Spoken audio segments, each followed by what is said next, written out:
Hey guys, welcome back to my channel. It's Classy Coins. Today I'm bringing you a video to talk about our financial goals for 2024. I'm starting to realize how important it is to make goals, and especially financially. I'm also going to reflect on what our goals were last year financially and see if we accomplished them this year. As of right now, our savings is approximately $299.50. That's not terrible, but the goal here is to get to at least $1,000. We want to calculate how much, if I start from January, I would need to put towards the savings to get to that point. And so let's do 1,000 minus, let's round up to 300. So 700 divided by 12. That would just be $58. So let's change it to $58 per month to get to 1,000 by next December. I think this is doable. I do. I think it's achievable.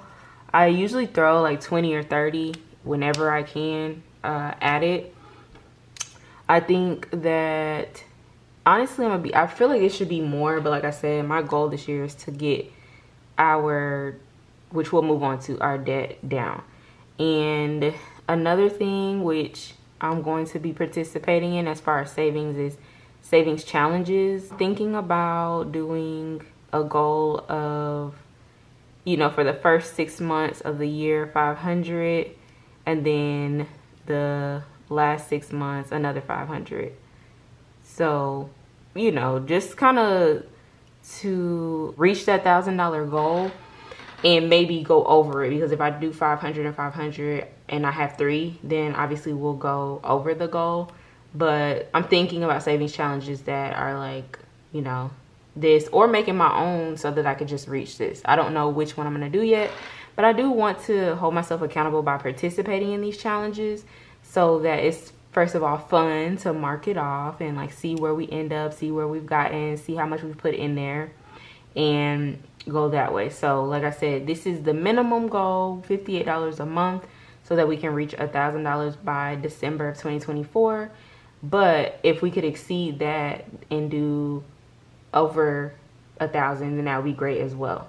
That's the savings goal. Payoff goal, honestly, I just want to pay off our credit card. So we have Wells Fargo. I decided I need to start taking things one step at a time, because in my brain I'm trying to pay off our debt collectively when I just need to focus on a little bit at a time and leave it completely and move on, because I'm just trying to do too much in my head. So the Wells Fargo credit card is right now $2,248 as of right now. And then we have just one more credit card, thankfully, and that is my Capital One.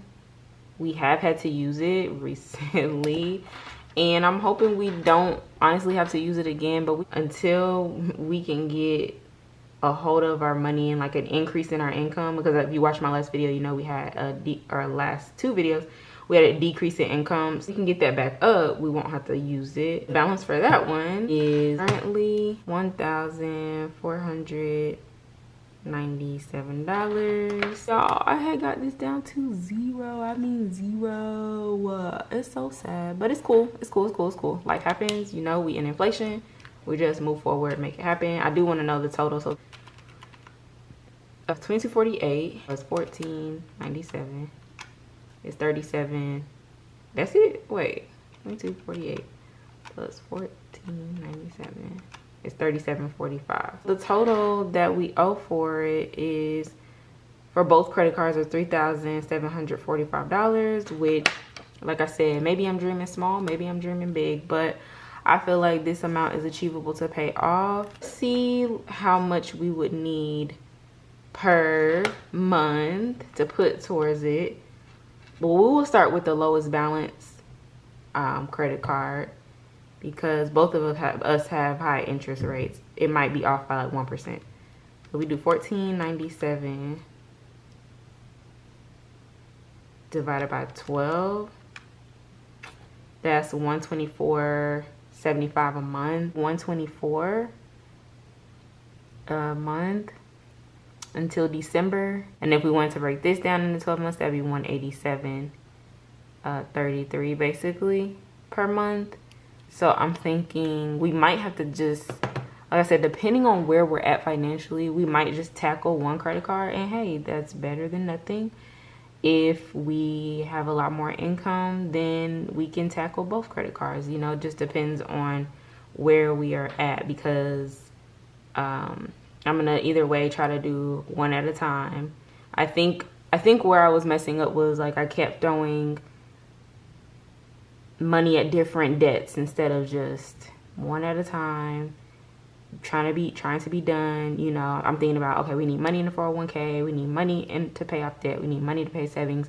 But this year I just want to focus on one goal at a time. Investing will come. Husband, he wants to continue to grow stocks that he has invested in. Next investing goal would be I'm hoping that my husband can get a 401k. As far as income, I would love, so right now I would say our income ranges from 5k, let's just say 4k to 5k. Love to see that go back to kind of where we were, which is 6 to 7k. That would be really good a month, so that we can be putting this money towards our actual financial goals and not living on a basis of like paycheck to paycheck. And I'm not sure how long or when I'm gonna go back into the workforce with 3 kids.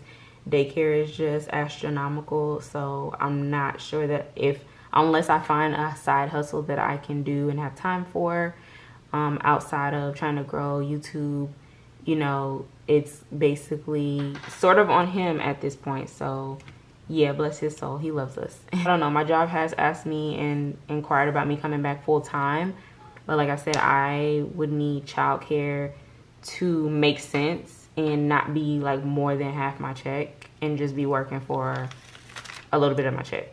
So moving on to just my other goals in here financially, I start off really strong with like tracking expenses. We want to do more budget closeouts and take a look at our expenses and what we did spend every single month.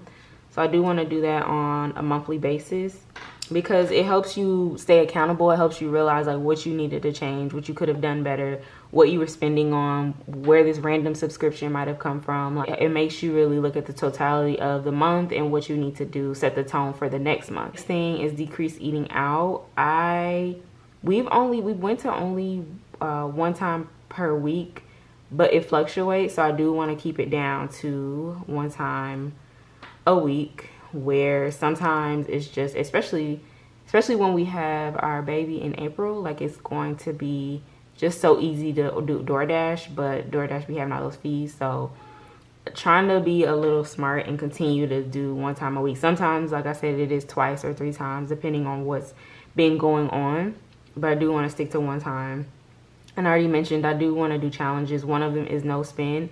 I just want to try this 1 month. Literally, I don't even think I'm going to be loyal and faithful to doing this on a every month or every other month basis. I just want to try 1 month out of the year to not spend for 30 days or 31 days. I mentioned earlier savings challenges, maybe the envelope challenge or creating my own is something that I'm thinking about as well, to hold ourselves accountable.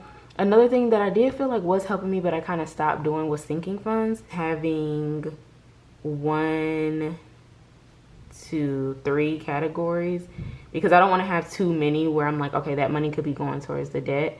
But I think there were things like the car category, gift fund. I think those were the main 2 that was kind of helping out when I was able to go back into that envelope and say, oh, I have $30 for such and such birthday is coming up, or I have $60 for this oil change that we needed. And so I think that for the most part, you know, these are the main things that we're going to work on for 2023.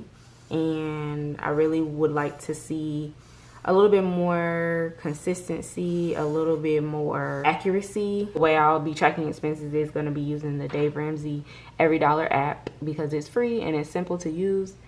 But yeah, and we'll continue to keep up with having those separate accounts to keep things easier, and hopefully we can achieve these goals that have been set. Let me know, comment below some of your financial goals for 2024, and I will see you in my next video. Bye.